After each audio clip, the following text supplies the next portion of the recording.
Hello friend, नमस्ते सर्वांना। माझ्या चॅनलवर आपल्या सर्वांचे खूप खूप स्वागत आहे। तर आजची आपली रेसिपी आहे खव्याचे गुलाबजामुन। तर त्यासाठी मी हा 200 ग्रॅम खवा घेतला आहे आणि एक वाटीभर आहे। आता इथे मी काढून घेते आणि व्यवस्थित आपण आता हा मळून घेऊया। इथे आता मी हे व्यवस्थित 8 ते 10 मिनिटं मळून घेतले आणि असं मळायचं मळते वेळी। आता याच्यामध्ये मी मैदा घालते, थोडासा, जास्त पण नाही मैदा घालायचा आहे। आधी 1 चमचा घालते, 1 ते 2 चमचेच घालायचे आणि परत मळून घ्यायचं व्यवस्थित। जास्त घातलं तर ते मैद्याचंच वाटेल, खाल्लेलं गुलाबजामुन मैद्याचीच चव येईल। त्याच्यामुळे हे अजून 1 चमचा 2 चमचेच घालणार आहे मी आणि व्यवस्थित आता मळून घेते, एकजीव करून घेते। इथे आता मी मैदा घालून मळून घेतलंय आणि असा गोळा बनवून घेतलाय। झाकून आपण 10 मिनिटांसाठी ठेवून देऊया। आता जेवढा आपला खवा होता तेवढीच मी साखर घेते, 1 वाटी। जर तुम्हाला जास्त गोड हवा असेल तर तुम्ही जास्त गोड घ्या आणि तेवढंच मी साखर बुडेल एवढं पाणी घालून घेते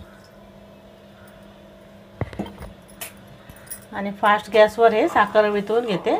आपल्याला जास्त घट्ट पाक करायचा नाहीये। उकळल्यानंतर 3 ते 4 मिनिटं चांगलं परत उकळून घ्यायचं। इथे आपला पाक तयार झाला आहे। 4 ते 5 मिनिटं मी हा उकळून घेतला आणि थोडासा चिकट पाहिजे आपल्याला, जास्तही चिकट नाही करायचं आहे, घट्ट पाक नाही करायचा आहे। तर थोडी मी याच्यामध्ये वेलची पावडर टाकते पाकामध्ये आणि मिक्स करून घेते। आता हे मी साईडला ठेवून देते बाजूला। इथे आता मी 10 मिनिटं झाकून ठेवलेलं आणि परत थोडंसं मळून घेते।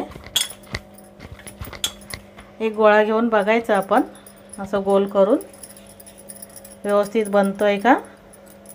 तर बाजूने फुटत असेल असं तर मग परत थोडं मळून घ्यायचं। अजून थोडंसं मळते। इथे आता मी परत मळून घेतले 2-3 मिनिटं। आता आपण याचा एक गोळा बनवून बघूया। छोटे मोठे तुम्हाला पाहिजे तेवढे आकाराचे तुम्ही करू शकता।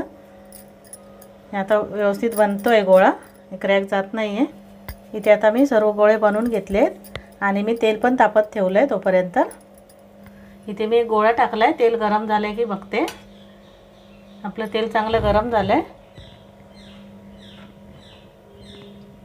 आता मी बाकीचे गुलाबजामुन घालून घेते गोळ्याचं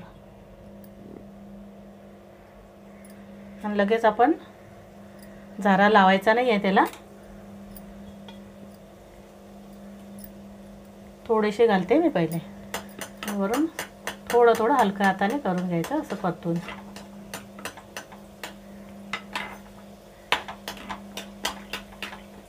इथे सतत ढवळत मी आता हे कमी गॅसवर, एकदम कमी गॅसवर शिजून घेतलेत, तळून घेतलेत आणि आता मी हे काढून घेते आणि बाकी पण सर्व असे मी तळून घेते। इथे मी सर्व गुलाबजामुन तळून घेतलेत आणि आपला पाक पण थोडा हलका कोमट आहे, एकदम गार पाकामध्ये पण नाही घालायचं।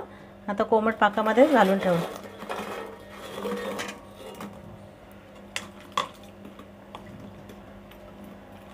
आणि आता हे 4 ते 5 तासासाठी मुरत ठेवून द्यायचं, पाक शोषून घेईपर्यंत।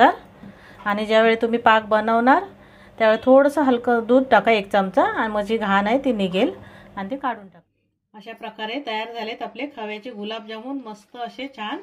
एक तुम्हाला मी कट करून दाखवते।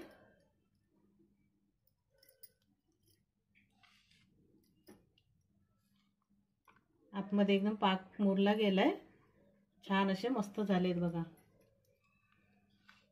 आणि अशा प्रकारे तुम्ही पण एकदा करून बघा आणि माझी जर रेसिपी आवडली असेल तर लाईक करा, शेअर करा आणि सबस्क्राइब करा। थँक्यू।